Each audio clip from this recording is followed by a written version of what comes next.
So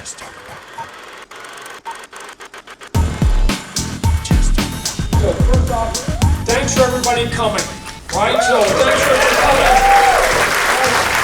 I was just in Boston. Let me tell you, there were a lot of ugly people in Boston. I go, Canadians are way more handsome and beautiful. Let me just go on record to say that, right? We're biased, right? That's why I shake hands, because I'm just comparing.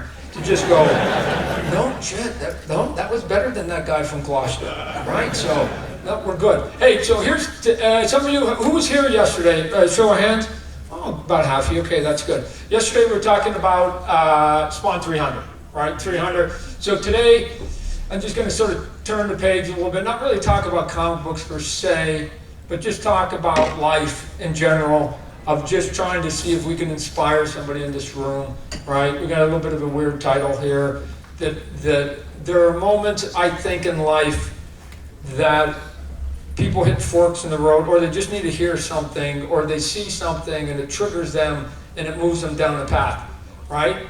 I'm going to talk about a couple of moments, and I hope that one of the moments I'm going to tell you is one of the inflection points in my life that literally had a giant impact on my life, and it made me move forward. And I'm hoping that the other one maybe that we can sort of instill something that comes in your direction.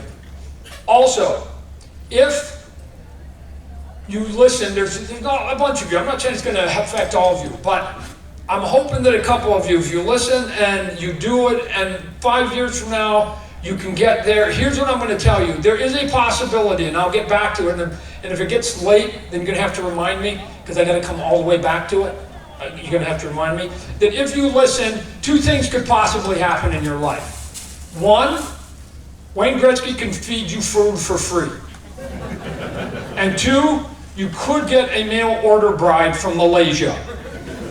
And I will tell you how that comes full circle, right? So get me to that so I don't forget, because I go, what about the mail order bride from Malaysia? I don't get it.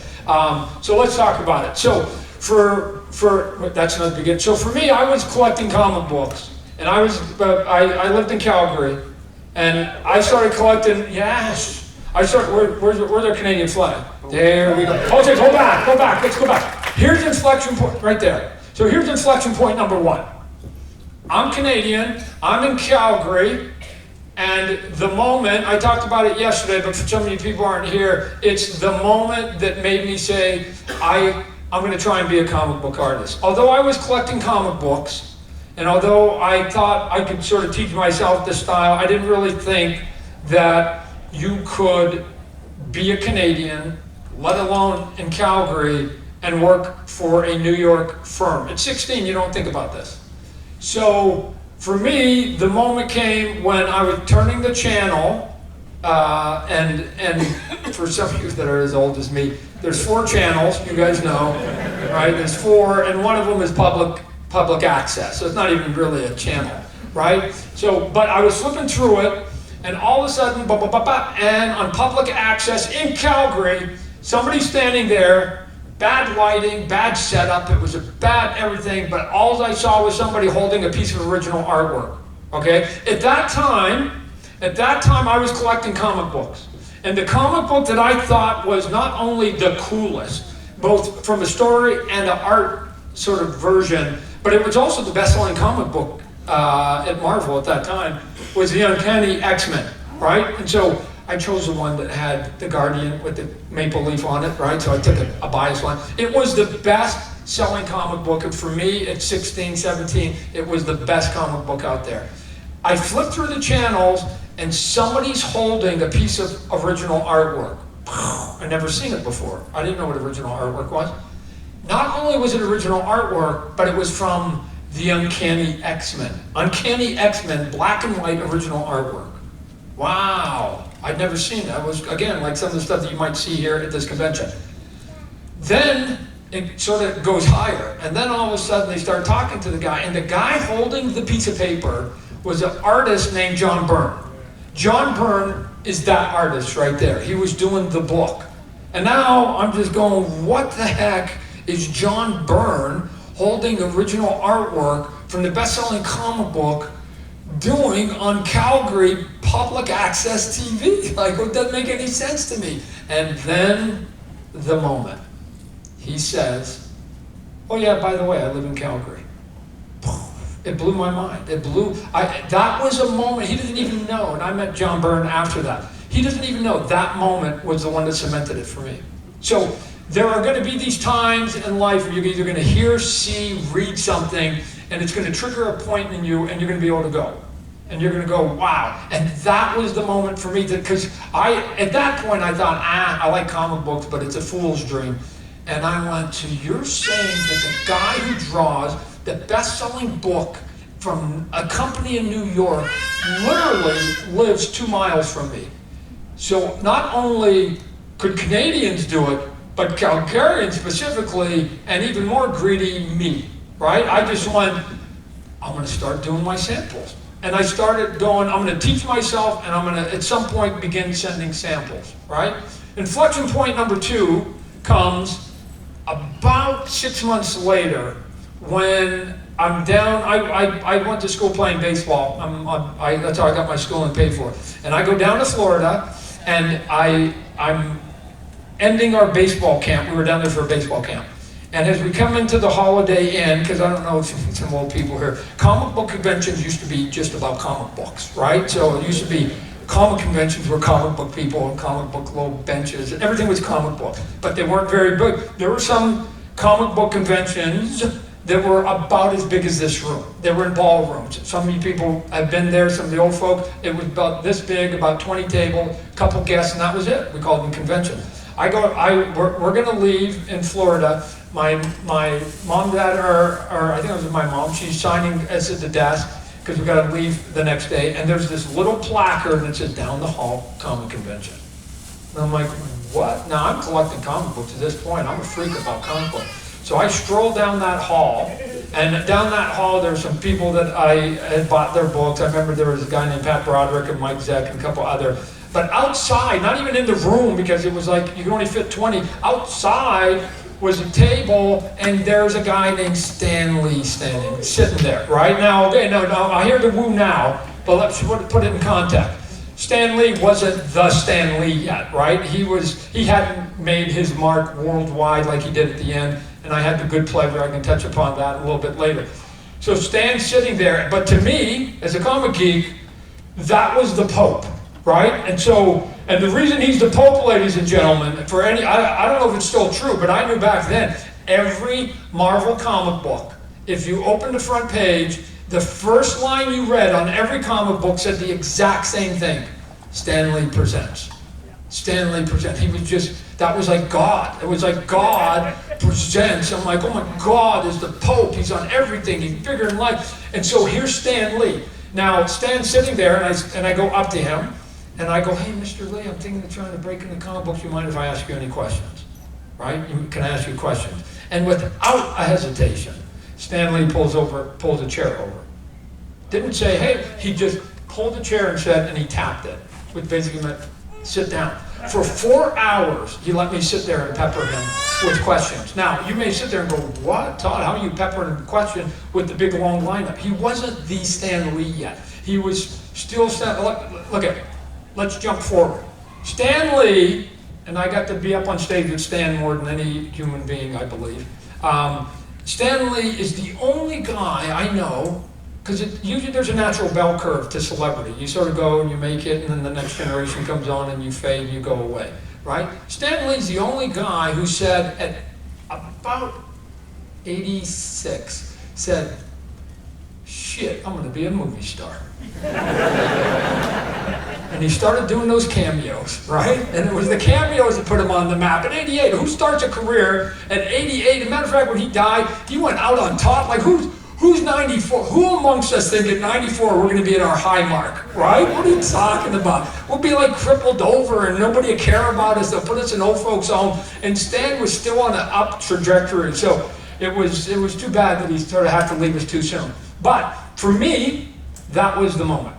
It was a 1-2. It was, wow, Canadians can do it, and Stan just gave me a bunch of tips. He gave me 20 tips, and I went back with a fervent pitch after that and said, I'm going to put all this into play, all this into play, all this into play. It took years, let me just tell you. From that time, it's not like I got a job real quick. It took years of training myself, sending off samples, getting rejected, applying to constructive criticism before I ever got there, right? And I said the story before. I sent out over 700 samples over the 2-3 years I was at college, got hundreds of rejection, and then eventually I got the phone call, and I got in.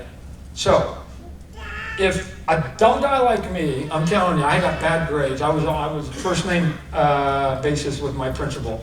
I remember, just to sort of show you how it all worked, we had in Calgary, I went to a high school called William Aberhart. We had a talent contest. I won the William Aberhart contest, and I got in trouble with it because at the end I was making fun of the principal because the principal had done this thing where something had gotten fired, and he got mad, and when he got mad, his voice cracked, right? And it got around the school that he was talking like a girl, right? And so I made fun of that up on stage, but I used a bunch of F-bombs while I was doing it. But I thought, you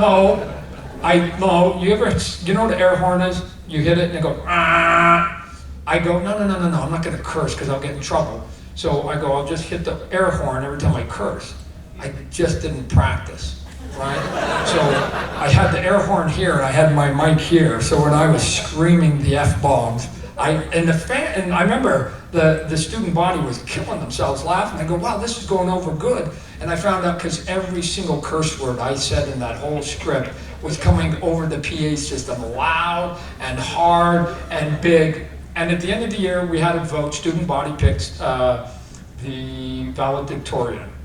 And they voted, and I won. Seems like a surprise, I'm not smart, but I just liked everybody at the school, and they liked me, and we were all good. And so they voted, and it was like, and over the PA it said, the winner of the valedictorian is Todd McFarlane. Some of the people in the class were okay. 2 minutes later, Todd McFarlane, please come to the principal's office. I go, wow, he's gonna congratulate me. Right? Wow, the first time he's gonna say something positive. Didn't work out that way. He'd go, there, under no circumstances am I letting you get up on stage with a mic in front of the students and their parents? Are you out of your mind, son? So we're going to pick another, so I didn't get to be the valedictorian. Anyway, here's the second inflection point, which is I had started doing comic books. We started Spawn, and we literally had a blockbuster. But the second inflection, I'm here to tell you, is that I believe that somebody in this room, if not 5 of you, can be the next person. I'm not talking about comic books, and I'm not talking about writing. I'm just talking about life. I have fought my entire career against big corporations my entire life, right? And here's what I'm going to tell you: your greatest enemy that you will ever come up against in my 50+ years of going up, is the biggest enemy you're going to come up with in your life, and I'm sure some of you have already done it, is status quo. People will not encourage change. They will not. They won't even encourage efficiencies. So if you work for a big corporation especially, and you've got a better idea, it takes a special manager to walk your idea upstairs and tell the people that have been running the system a certain way that their way of doing it may not be the right way, because people sort of get really frustrated with that. So they're going to keep saying these things to you like, just keep it to yourself. Don't do it. Get in line. Don't be that person. Don't rock the boat. Right? Why do you want to be a rebel? All the words. We got them all. We got them all. We got them all. We got them all. I got it. Let me also tell you, the only constants, there's only 2 constants, I believe there's only 2 constants in life, really. There's only 2 constants in life. One, that I believe to be true. One, everybody in this room is going to die at some point. Don't mean to be a bummer, but it's true. Right? We're all going to die. That's a constant. The other constant, if you look at history, is that there's only one other one. Change. Otherwise, we'd still be living in caves. We've been changing and evolving and going, and every time change comes, somebody resists it. And usually the person that resists it are those that are beholden to that place that is in power. The people that are in power, the people that have the market share, the people that basically are the corporation then, or the politician, nobody's ever gonna, if you've got a better idea than them, I have never heard the story where you go, hey, I got an idea that might be better than yours, and they go, oh, shoot, let me just step aside. You go ahead and you go walk right by me. They won't do it. Are you out of your mind? They want you to think that what they're doing is genius at all times and it can't be bettered at all times. All change, for the most part, historically, has always come from the outside. It's never come from the inside. The people that are up never basically come up with the next cool idea. It's always somebody from the outside who says, I'm going to do this, and they go, you fool.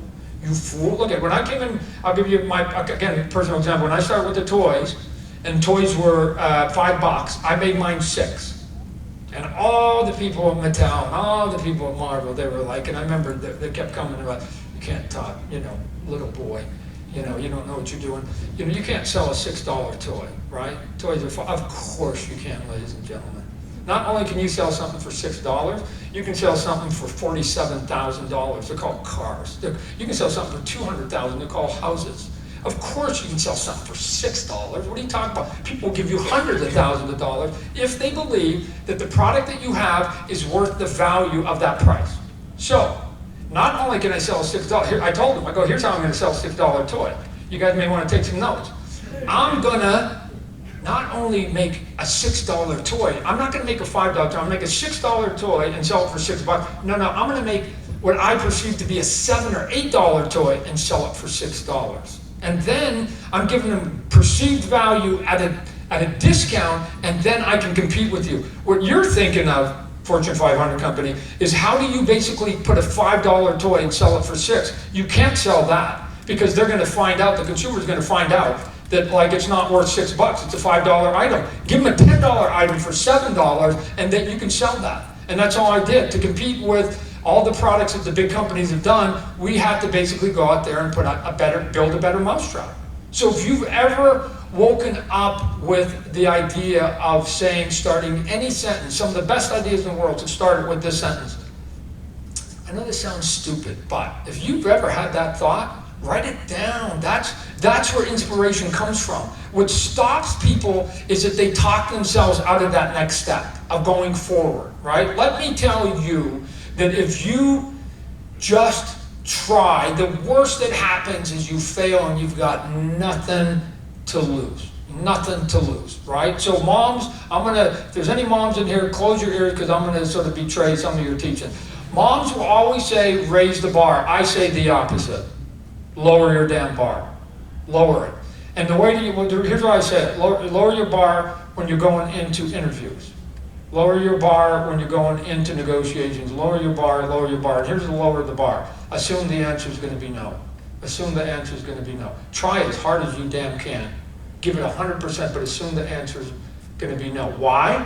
Because if they say no, which they're probably going to do 90% of the time, you don't go home mentally drained. You know how many people I know that think that every interview they go to, every negotiation they do, they're going to get it? Maybe some of you guys have made this mistake.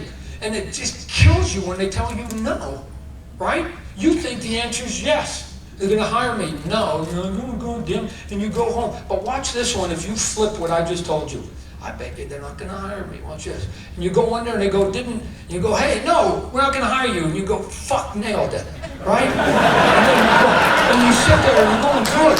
And then you do that. No, it's true. And you're true. And then all of a sudden you've done 10. You've done 20 of these, and it's been no, no, no. And now you're going, shit, I got a hot streak, right? I'm at 30, I'm at 31 no's in a row, and I called every one of them. I wish I had these odds in Vegas. And then you get the day in which, and it's a mixed blessing that day, where you go there and you do the interview, and then you're leaving, and they go, whoa, whoa, whoa, Todd, where are you going? I go, I know you're not going to hire me. And they go, yes, we are. And you stop. And two things happen. First off, you go, shit, they just ruined my streak.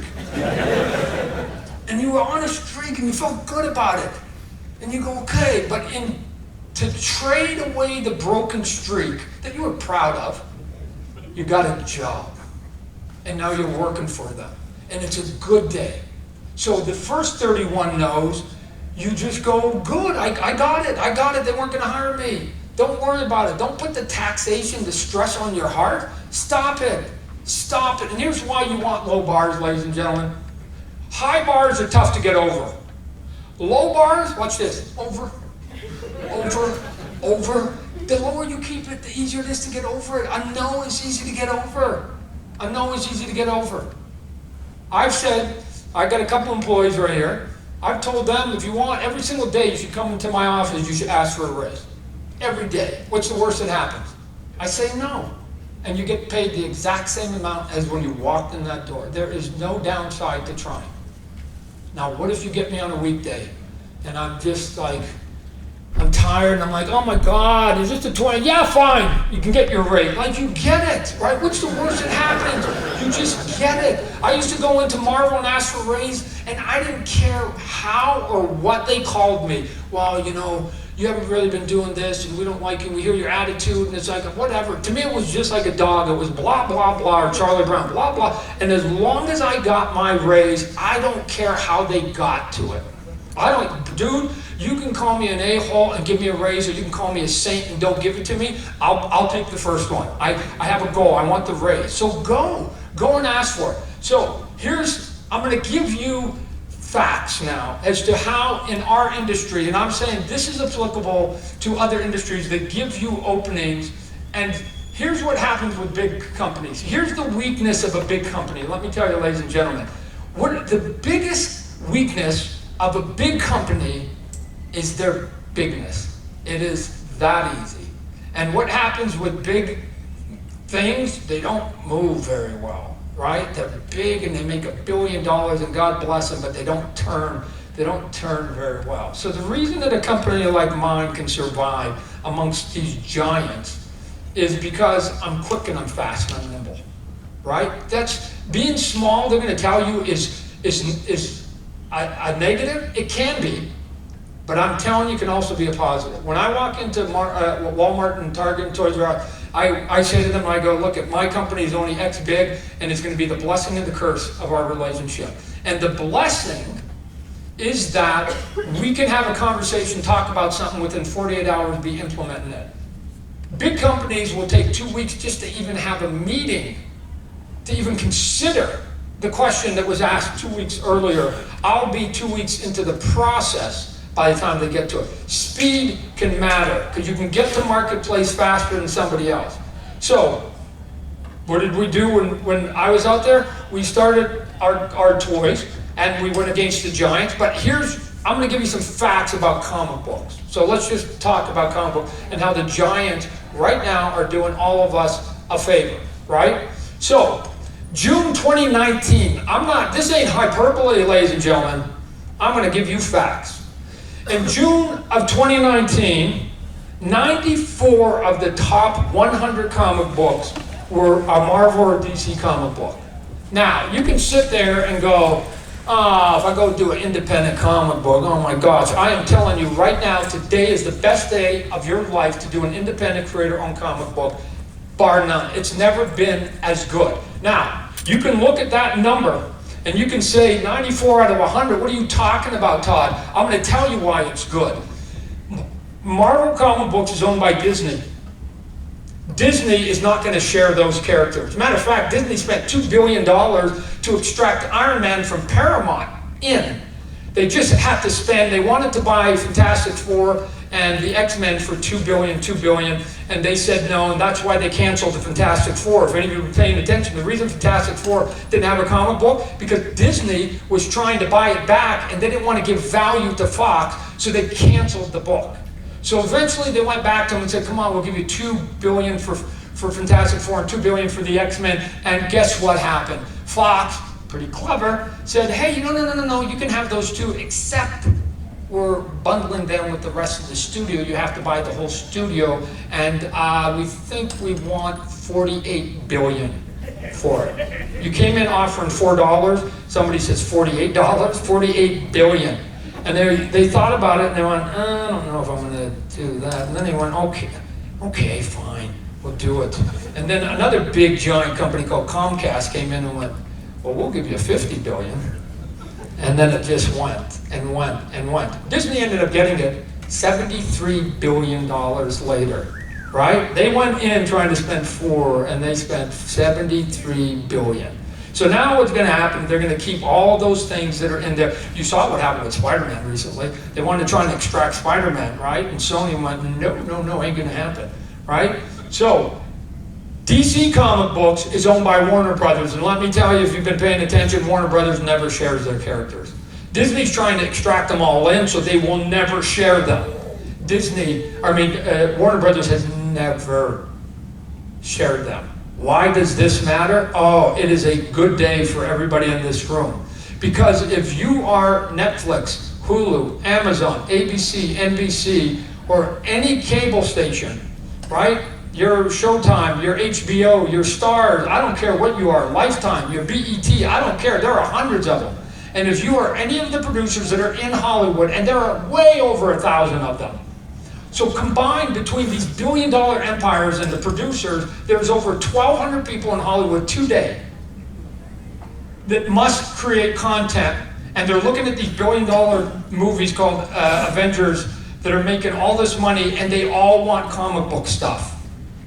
And here's what has to happen to these 1,200 people, of which some of them are worth $1 billion. They have to take a Sharpie and they have to black out those 94. Because if they're not Disney or Warner Brothers, they're not getting it. So every one of those companies I just told you, 1,200 of them that are looking for new product, 94 out of 100 go away. Okay, what else? 2 of them were existing properties. I think one was the Teenage Ninja Mutant Turtles, the other one was Buffy or something like that. You can't get those, they're already gone. So now you're up to 96. That left 4. The 4 of them that were there was an Archie comic book that Warner Brothers already owned, so now we're down to 3. One was The Walking Dead, been sold, can't get it. The other one was Spawn, can't get it. And the other one was Saga, already been bought, can't get it. So do the math. If you are a billion-dollar corporation and you turn to your executive and you go, get me the freest number that I can turn into a product, you can't touch a top 100 item. Think about it. So anybody that's sitting here that wants to talk themselves out of it, and if you do, you're probably not built for this ride. But if you think you got to do a book that's in the top 10, you don't. If you think you got to do a book that's in the top 50, you don't. If you got to do a book in the top 100, you don't, because they can't even get to it. The first number that's available to Hollywood in June, and I haven't even phoned that creator, so I don't even know it's true, is 108. So you have to ask yourself, do I have the confidence that I'm going to get up and I'm going to go to my mom and I go, Mom, I'm number 108 today. Fuck number 1.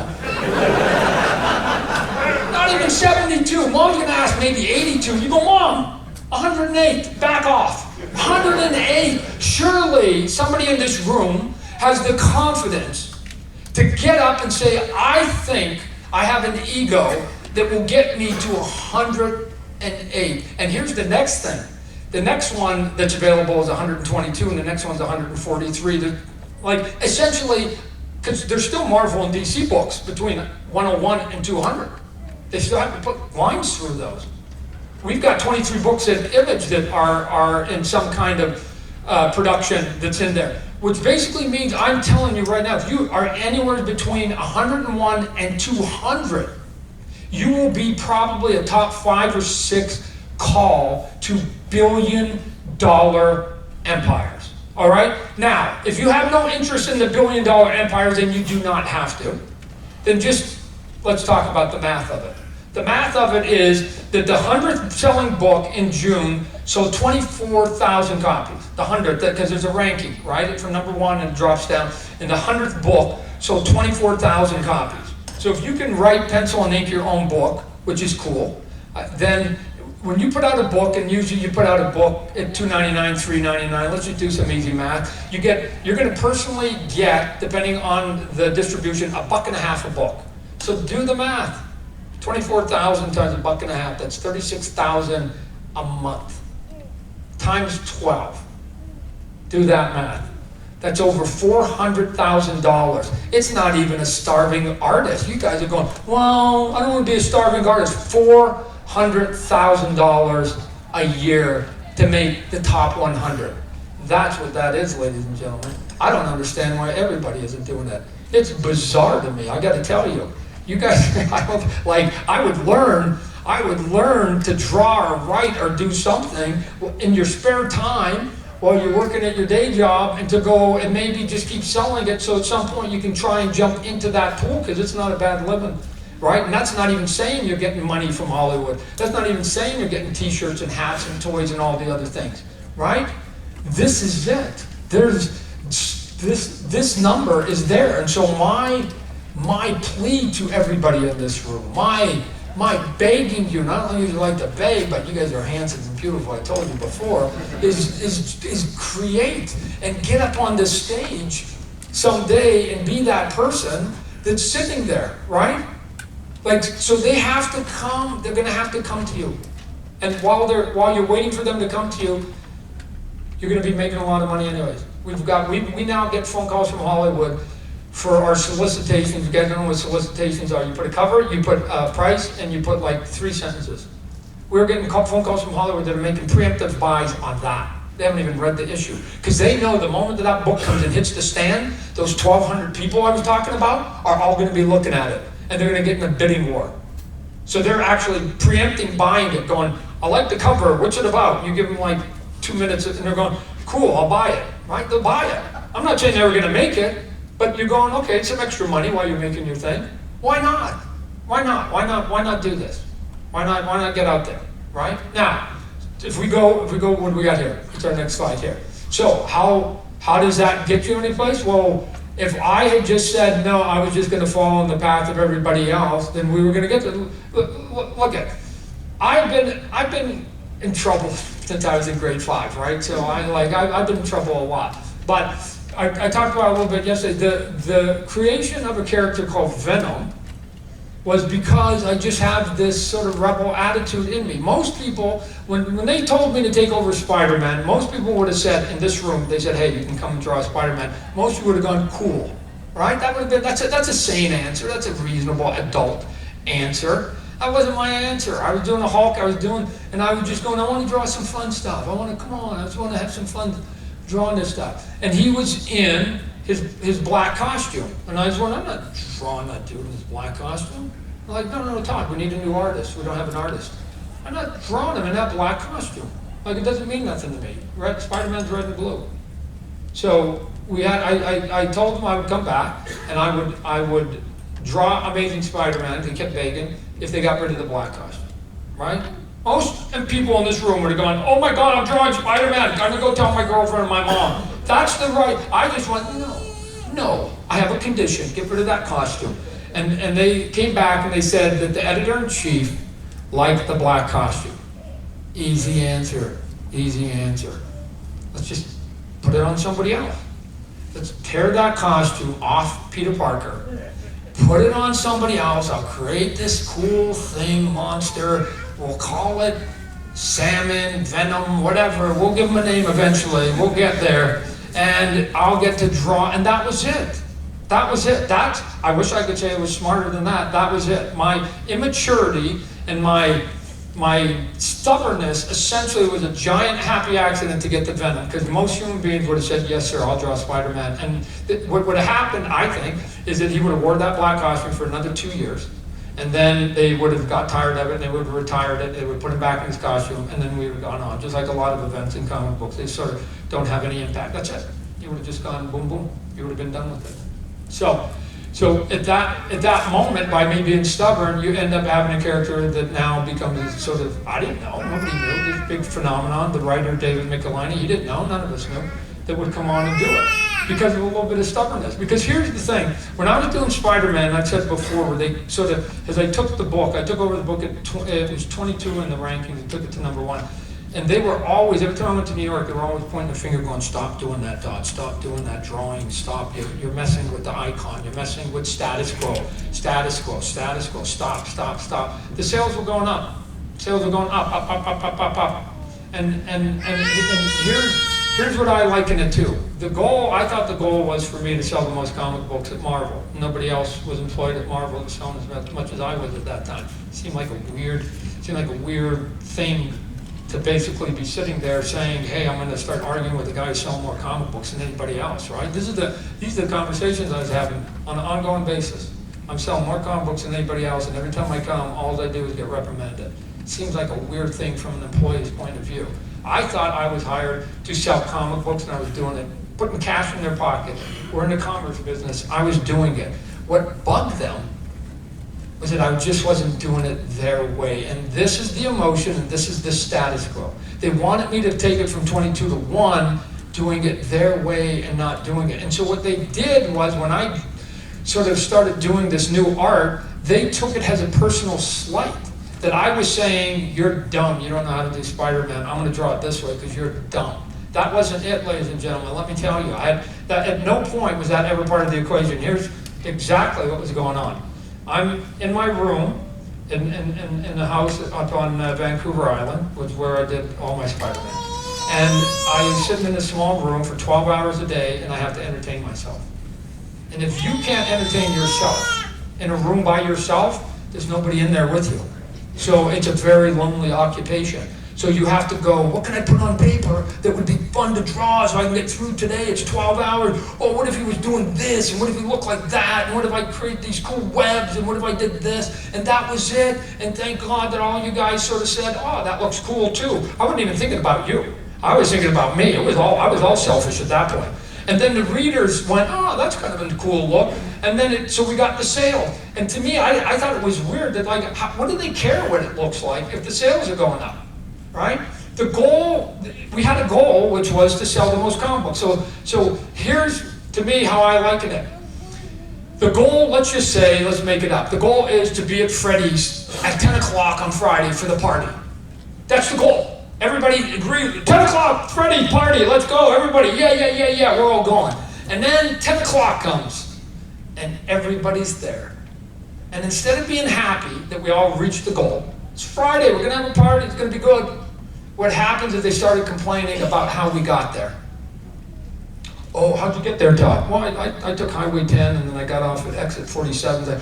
Oh, well, we took Highway 5 and we went up Elm Street. Oh, I see, Highway 5 and Elm Street's not good enough for you, Todd?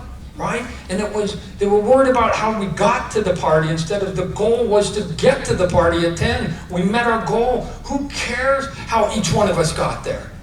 We hit our goal. And that's the stuff that eventually just wore me out. And I had to just eventually go, right? And I was gonna have my first daughter, so I was gonna be a father, so I just went, it's a good time for me to just sort of break away. And that was my decision. I do actually remember the moment, but it was more of a straw that broke a camel's back. It was just that moment that you just go, nah. And so if you're at that point in your job at some point, try something else. Try something else. And the worst that happens, you fail miserably, you can always go back to being an employee. Right? I'll give you a hint. If you're going to start your own business,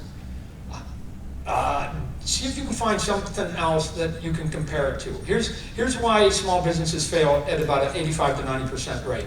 Because people then create spreadsheets and they go, hey, we're going to sell donuts at this donut shop. We've got to sell 1,000 donuts at $3 a pop. And if we do that, then all the people we hire and all the things it all works out. 1,000 donuts at $3, boom, boom, boom, boom, boom, boom, and it all works out, we're making a profit. So here, I have one question for you, if that's your spreadsheet. Whenever I look at a spreadsheet, I only have one question for anybody. Can you replicate this anyplace else within a 100-mile radius? Because if it was me, before I opened up a donut shop, I'd go and find the top 3 donut shops within about a 25-mile radius of you, and I would sit there with a clicker, and I would count for about 3 weeks or a month how many donuts they're selling. And I would look, and if I found out that the most popular donut shop is selling 600 a month, and your spreadsheet says you have to sell 1,000, that's not gonna work, right? I understand it looks good on paper. I understand the numbers work good on paper. There's no reality.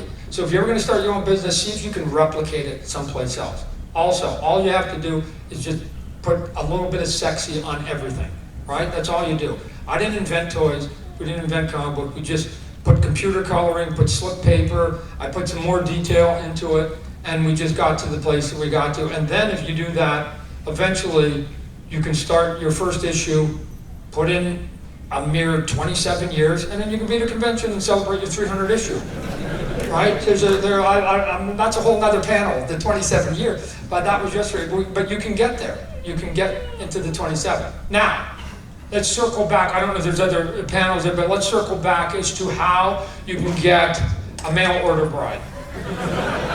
And better yet, Wayne Gretzky feeding you for free. Okay, so if you then do your comic book, and you break off and you do it, and all of a sudden Spawn was at the top of the charts when we first started. Then we started the toy company. Then people will then invite you to shows, right? So let's talk about the mail order bride. I got invited years ago to go to Singapore. I go to Singapore. I go there with an artist named Mike Grell. How many of you guys have ever been to Singapore?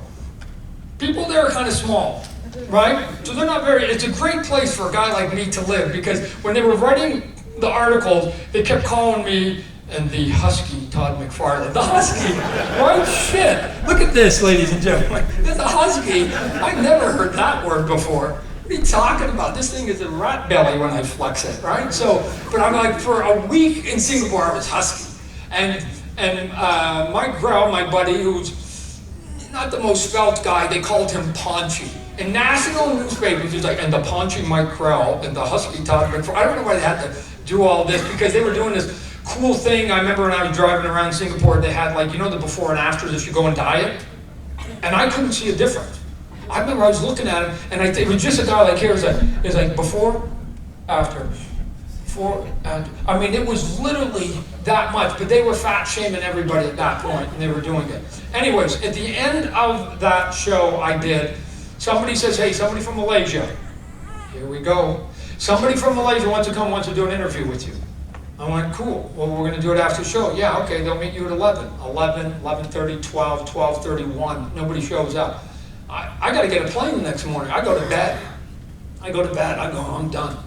1:30. Somebody knocks at my door. It's the reporter and his photographer. And like, oh, sorry, we're late. Late? It's 1:30 in the morning. What are you talking about? So we did the interview. I go, yeah, I'll do the interview. I did the interview, and then they say, oh yeah, by the way, we need you. You know, I was in bed, I was sleeping. I go, sit over there, I'll just give you the answer, and you guys can go, no, now we need you to get dressed. And we need you to basically get dressed because we take some photos. By this point, it's past 2 o'clock. I go, no, that's not how this is going to work. So here's what's going to happen. I'm going to sit up in bed, right? You're going to take a picture, you crop it, you put it in your article, and we're good. No big deal, we're out. About 3 weeks later, I start going, remember? My wife's here, remember? Because she came, what the hell is this? Right? And you open it up, and it was all these dads willing to sell their daughters to me for a visa and to be a bride, right? My daughter is 13. She is a good cook. They have pictures of their daughters. She will marry you. Please come back. She will be a good wife. She will be a good wife. We got dozens of these. It was a tough time explaining to my wife. I went to Malaysia, and now I've got mail order brides coming through the yin yang. Like, what the hell did you do? You were supposed to be signing comic books. So, eventually, somebody was in there, says, oh my God, you are so cute. Could you please sign the article? And what they had done was they had taken the picture, and again, I was buck naked when they took the picture, right? But I had the covers up to here, and when I sat up, they didn't crop it. So it looked like, what was it? There's Penthouse, what was the one for the ladies? What was that one called? Playgirl. Look like a Playgirl shoot, right? I'm up, and I'm young, and I was ripped pretty good, and I was naked essentially and they put that on page 1 of the Malaysian newspaper, and it was like, rich Canadian doing good and go marry this dude, you can get a visa, and they came, right? So, but I would have never have gone to Singapore if I hadn't started something and got invited. So if you do that, you might get a bride from another country if you want. So there's number 1. If that's in your pool of bucket list things that you need, that's a possibility. Number 2, Wayne Gretzky. My personal, look, I don't geek about anybody because I don't really pay attention two celebrities, but Wayne Gretzky is the only guy that weakens my knees, right? He's the only guy who's gonna go, oh my God, Wayne Gretzky. He was born in 61, I was born in 61, and I just sort of grew up with them. I went down to America, they just started ESPN, they were doing a Gretzky watch because they didn't have any other license, and I was starting baseball, watching this new channel, ESPN, talking about Gretzky. It was the best thing ever for a Canadian. When I was part of the Edmonton Oilers ownership, we had a retirement party for him when we raised the banner up, just to tell you guys that banner that's up there that says 99, my initials are on it, right? Because I'm gonna sidebar, nobody was at the Coliseum that day, and I went behind the curtain and there was the banner, and I'm like, shit, that's the banner that's going up tonight. I always have a Sharpie on me. I go, you can't go big. But if you actually look, I went, I put my initials on that band. It's like, when it went up that night, oh my gosh, I was so proud. Not a Gretzky of me, right?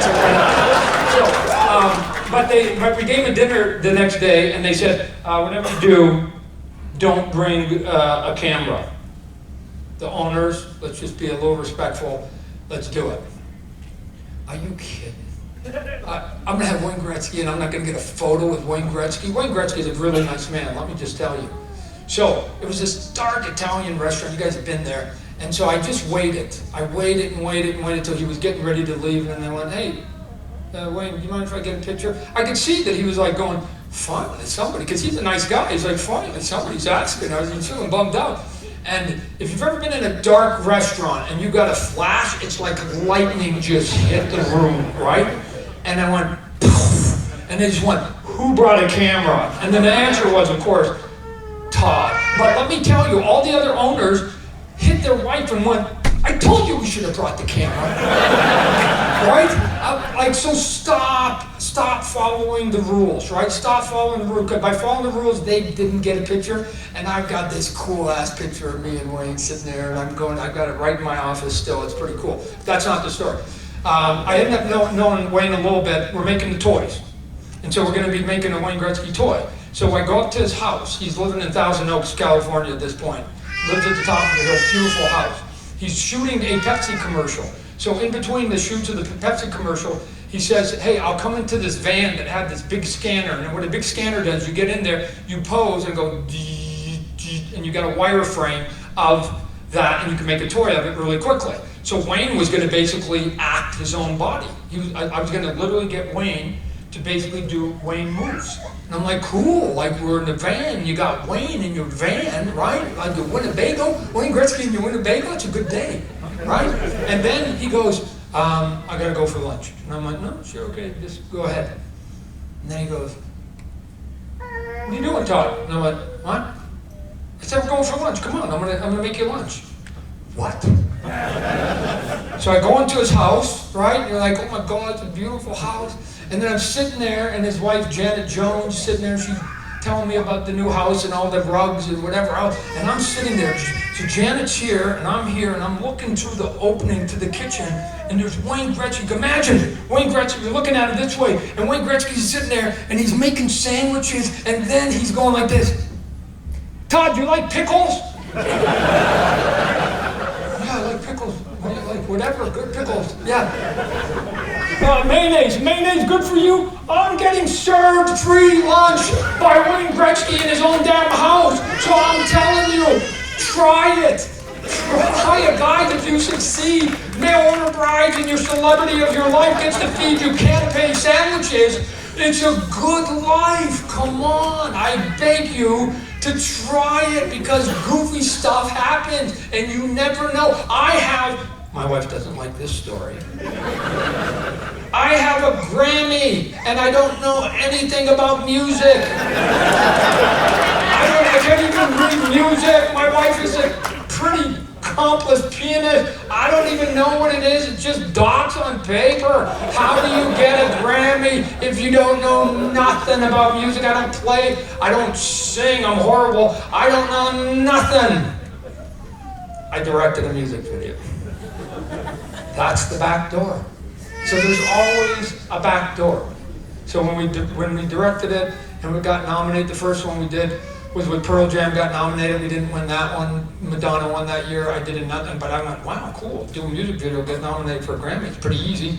And then I didn't understand these other people have been at it for 12 years. I'm like, I did one. And then they offered to do another one. I did one for Korn, and then they phoned me again. They go, hey, you're nominated again. I go, shit, this is like too easy now. But we actually won, right? So I got a Grammy, right? I know nothing about music.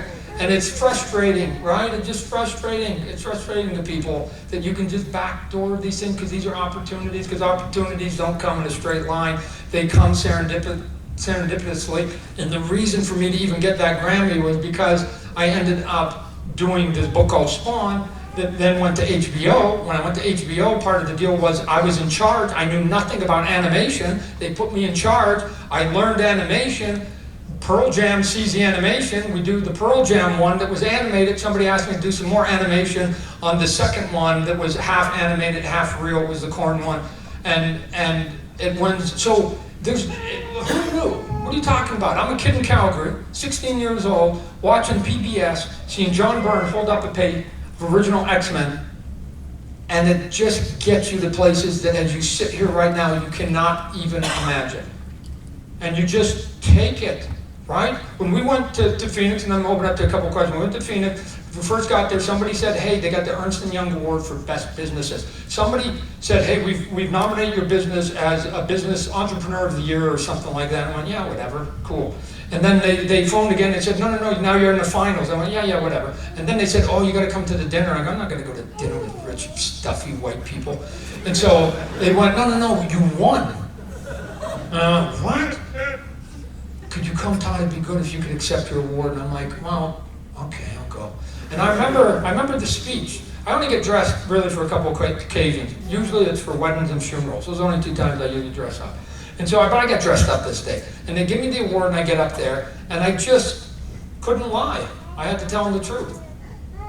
Look, ladies and gentlemen, this is a little bit awkward for me. I have to tell you that the people that you represent, the corporations you represent, my entire life I have railed against you.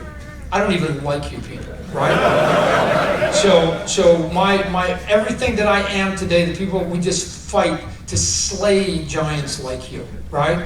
Because you get too conceited, you think you know everything, you don't want to look at any other options, and you know what was happening that whole time? I was looking at the audience, Todd, you're killing us. You're the funniest guy we ever met. And I sat there and insulted them for 13 minutes, and they gave me a standing O because they said I was the funniest speech guy ever. And it was like, that was the truth, right? And people came up to me that whole night going, this has been a boring place for years and years, and you were the funniest thing that you think that we're pieces of shit. Like, oh my God, nobody would like that. So you can't even insult them when you get the chance. So don't even get that satisfaction, right? So here's where we go. All right, so we got a couple minutes. We'll open it up. Like I said, hopefully something along this. Here's some of the covers. We got 300 that are coming out. Let me just tell you what 300 is. 300 ties the record. The Dave Sim, another Canadian, did 300 issues. He holds the world's record. Another Canadian is gonna tie the record and break the record. Canadian on Canadian for world's record. What the hell's happening to every other goddamn country, right? So we're doing it. Here's some pages here, some of the cool stuff. You want to flip through it.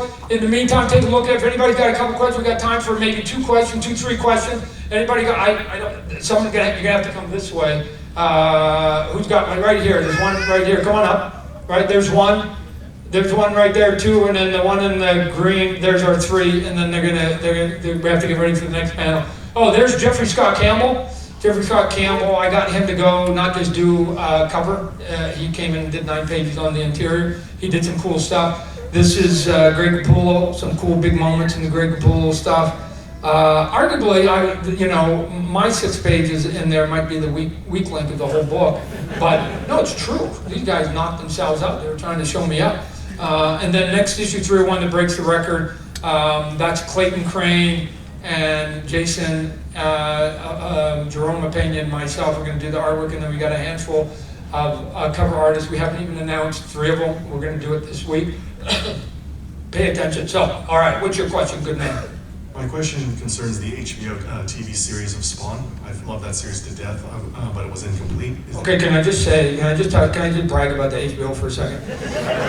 The HBO, there's only 5 warnings. There's only 5 warnings that you could put on any show, right? It was like drugs, violence, sex, nudity, I don't know, it was like there's 5. I forget what the 5 were, but there's 5. So depending on what your show was, they have 2, they have 3. We were the only show at HBO that had all 5.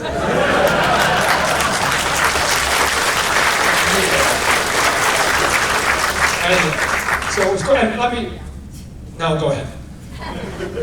Yeah, is there any chance it could be finished as was left incomplete or rebooted?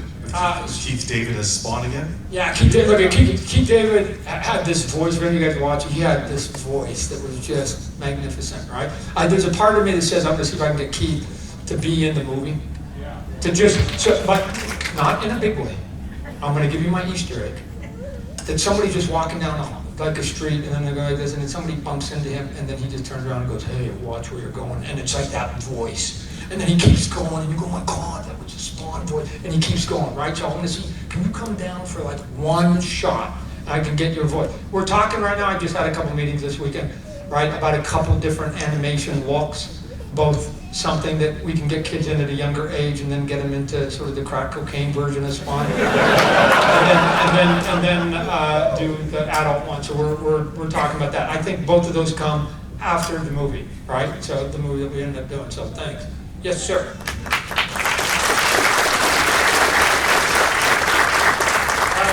So first of all, congratulations on 331. A lot of good people helped me along the way.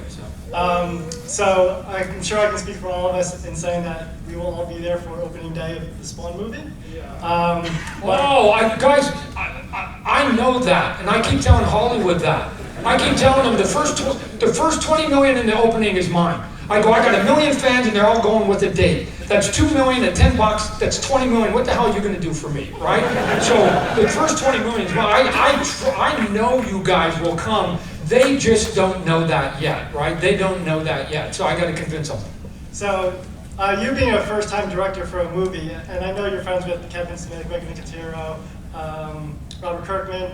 Are you having conversations with them with advice, or other people in Hollywood asking advice on being a director and what to do? No. No, look at this is easy. This is easy. Question number 1. Todd, are you nervous about being a first-time director? No. Question number 2, should you as a human being? Yes, of course I should, but I don't. I have directed this movie 1,000 times in my brain, and if any of you saw this movie called A Star Is Born, Bradley Cooper directed that, first-time director. You tell me that movie looked like a first-time director. He was smart enough to surround himself with good people. I'm going to be the least experienced person on that set. They're going to make me look good all day. I've got Jamie Foxx, won an Academy Award. I got Jeremy Renner nominated for Academy Award. I've got Nicotero, who's won dozens of awards. I've got a couple of DPs that have won, like everybody I've touched, and Jason Blum, who's won multiple awards, have been up for Academy Award. Everybody I'm surrounding myself as a star, they're just going to carry me. They're going to make me look good, right? So don't worry about it. Don't worry about it. All right, last question. Yeah, can I say you look good in that color? Thank you. Can I say, hey, let's get a round of applause for Spawn Green! Spawn Green eyes! I did. She's just trying to suck up a little bit. Yeah. Oh, I just really like green as well. Oh, Spawn Green. I'm glad Let me just have my delusion. Thank you very much for your panel today. It was awesome. And especially the business stuff. And one of the things that I wanted to ask was, where do you think the industry is going? What is your biggest fear about the industry and where it's going? Okay, I'm going to tell you about comic books. Comic books are never going away. Let me tell you that. They are never going away. Here's why I'm saying it's just a medium of words and pictures, right? It's words and pictures, words and pictures, words and pictures, and they don't move. They're static pictures with words. That combo will never go away. What may change, I don't know, I don't have control of it. Name's Todd, only rhymes with God. So the delivery mechanism may change, right? The scale, the size, the format, all that. But there will forever be people doing drawings and putting words to those drawings. So I have no fear that comic books won't be around forever. We just may be getting them slightly different. The way that we got our music, 8 tracks, tapes, CDs, DVDs, digital downloads, stream, Spotify, right? It's still music. Music is going to be there. Comic books are going to be the same. Some of the way that we end up basically getting it into our hands or into our house, that may change, right? That's just progress. That's the change I was talking about, right? So if we can find a faster way to get there and make it cheaper for you to get it, cool on us. But so we'll get. If any of you guys got an idea what that is, then do it because you may be the next millionaire, right? So. Oh, she's got the idea. All right. Anyways, thanks for coming, everybody. Have a good time. Thank you for watching. We'll be back. Let me also say one last thing. Right now, we are currently scheduled to shoot the Spawn movie in Toronto. I'm hoping that somebody with the money doesn't change that, but the moment we get all the financing, and that should happen hopefully here in a few more months, that I'm going to tell you where we're shooting it, and I hope that it starts with the word T, and we'll be back, because I'll be here every day just shooting this movie for you. So thank you, ladies and gentlemen. Thank you.